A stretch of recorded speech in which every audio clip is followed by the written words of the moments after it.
Alright, so this is the first lesson for Unit 8. If you look down at the bottom, Unit 8 is called Probability and Statistics. Okay, we're going to work on this lesson is about probability, and we're going to talk about permutation and combination. Okay, it sounds a little complicated, but it really isn't. So the first definition, permutation, is when we're arranging some things, like, whatever, like the objects may be, but we care about the order. So we can say that permutation is where you have the order matters, and then combination is where order is not important. You still have objects, things, sets of objects, but for combination we don't really care what the order is. So for this one, here's the formula. This is given on the formula sheet, these two, NPR, CNCR, permutation, combination, but we're going to mostly do this in our calculators. So for this one, if we're just going to look at it and decide if it's a permutation or a combination. Okay, so suppose that 7 people enter swim meet. If there are no ties, in how many ways could gold, silver, and bronze medal be awarded? Okay, so what this question is asking is,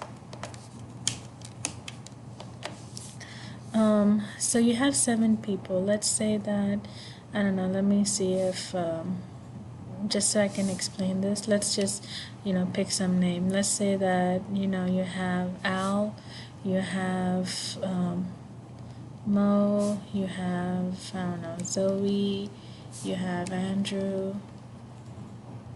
We need 7 people. 1, 2, 3, 4. We have Aaron.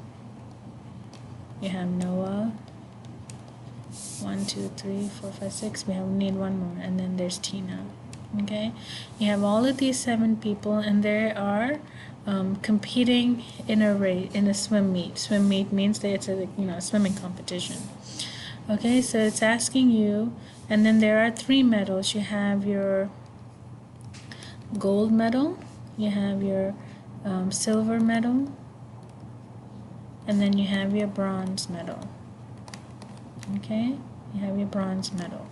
So the question is asking how many different ways can they win. So we can say that maybe Zoe, she gets the gold, and then Aaron, he gets the silver, and then maybe Al gets the bronze. Okay, so that's one situation, one way that this could happen.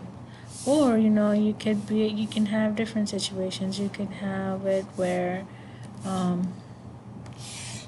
you have sorry,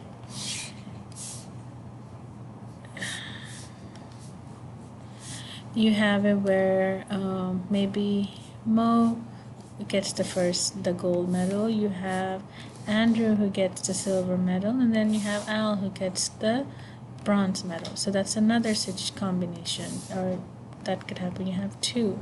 So if I put all these back up, and then again from my main menu, we have to do it again and again and again, and we have to go through all of the different possibilities. Okay, so to do that, we mathematically we just use this formula right here. Okay, but we're not really that far yet. We just want to decide if it's a permutation or combination.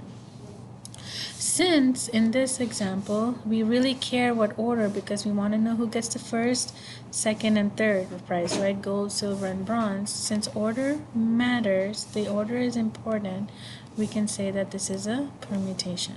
Okay, that's all we're going to learn to do in this part, and then I'll show you how to calculate it.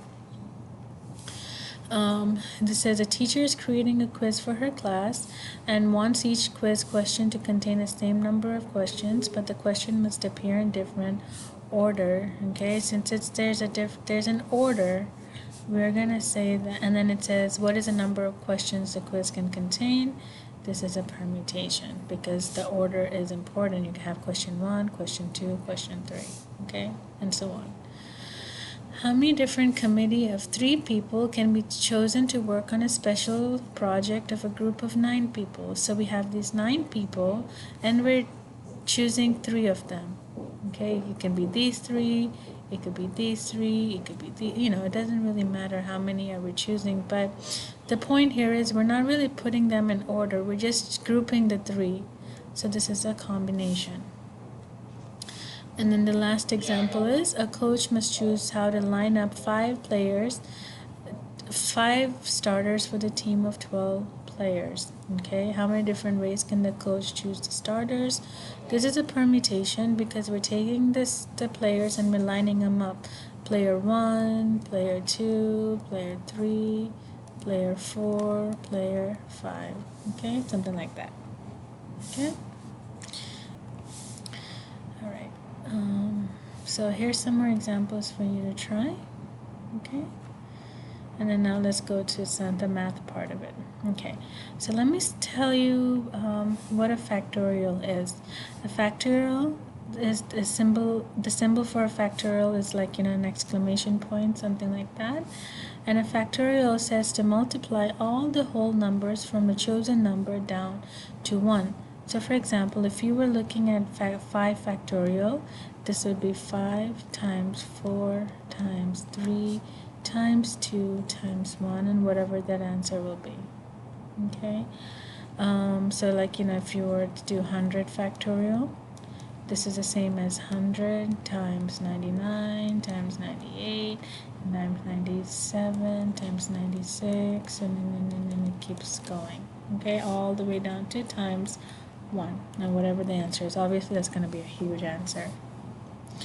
So that's what I have, the examples here. And we can do this in our calculator by, if you go to your calculator, and if you do, if you want to, like say, if you want to do like 10 factorial, you just put the number and then go to math, go to probability right here, and then it's the exclamation point, and it calculates this. So what 10 factorial is basically 10 times 9 times 8 times 7 times 6 times 5 times 4 times 3 times 2 times 1, and you get that answer. Okay, so that's a shortcut to do it.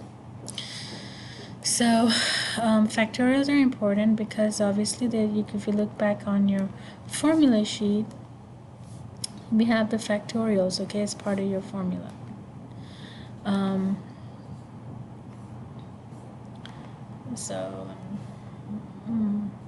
just gonna skip this example here by hand. Okay, if you really want to know how to do it, I'll come show it to you in the classroom. Okay, but I do want to just focus on how do we get it in our calculator and how do we set up our problem. So for example 2, it says 4 skiers are competing in a final round of Olympics. In how many ways can 2 of the 4 skiers finish the competition? So this is the same type of problem we had. You have like 4 skiers. Let's say you have Joe, Zoe, I don't know, Peter, and I don't know, another 10. Okay, so like out of the 4, how many 2 players can finish the race? Okay, so you would do, Joe can get first place, and then Zoe can get the second place, that's 1. Or you can have, Peter win the first place, and then Joe win the second place, that's 2, and then so on. But to find that, we can, use the formula, or we can put it in our calculator. So to put it in your calculator, you're going to hit math. You're going to go to math. Then you're going to go over to probability. And then we're going to choose permutation, the second one. Alright, so here, you put the first number that goes here is, you're going to put the total. So there are 4 total, so the bigger number first, and then you're ordering 2 of them, putting the 2 of them in, or choosing 2 of them. So that is equal to 12. That's my answer. Okay, and that's the same thing you'll get when you put it in the formula. So here's some examples that you can try. I'm gonna do the last, actually I'll do 1, 2, 3, and let me start with, well, let me just start in the beginning. It says a particular classroom has 24 seats and 24 students. Assuming that the seats are not moved, how many different seating arrangements are possible? So arrangement means, like, we're putting the students in some kind of a seating chart or seating order. So you have 24 students or chairs. You're putting all 24 in order, so you put that part in your calculator.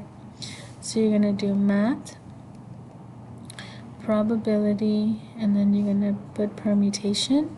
So you're going to do 24, choose 24. Okay? And you get this big number. Let me show you how this number relates.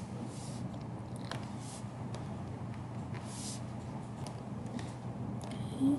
So you have 6. I don't know why it's not writing. Anyway, that's the answer. Okay? Alright, so over here,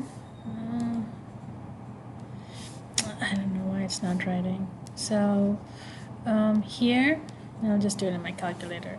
You have, in how many ways can the bells be rung? So you have 10 bells, and when you're putting them in order, so you're going to do math, probability, permutation.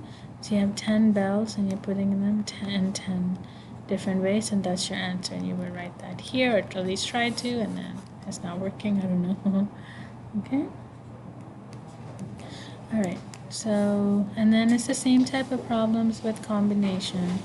For combination, if you read through, you just put these in your calculator, but just choose C instead of P, okay? So there are 14 different types of ice creams, and out of the ice cream, 14, you're choosing 5, and so you just put that in your calculator. So you go to math, probability, and then combination.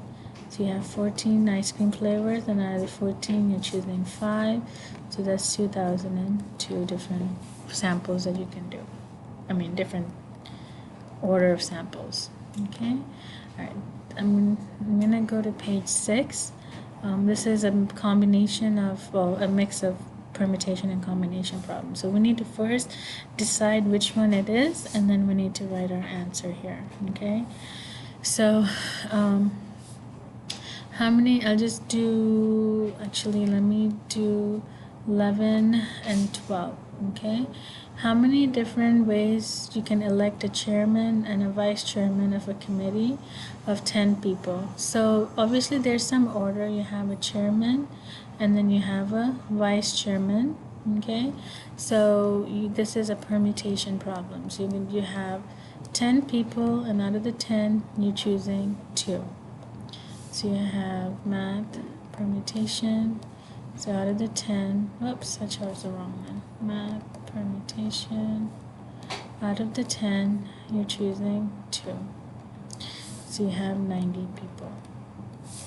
And then the last example is, that I'll work with you, is there are 25 people who go to work in an office together.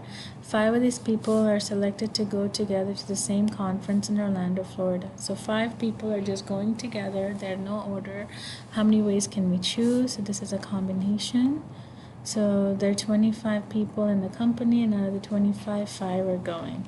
So that's a combination problem. So you're going to do math, probability, combination, 25.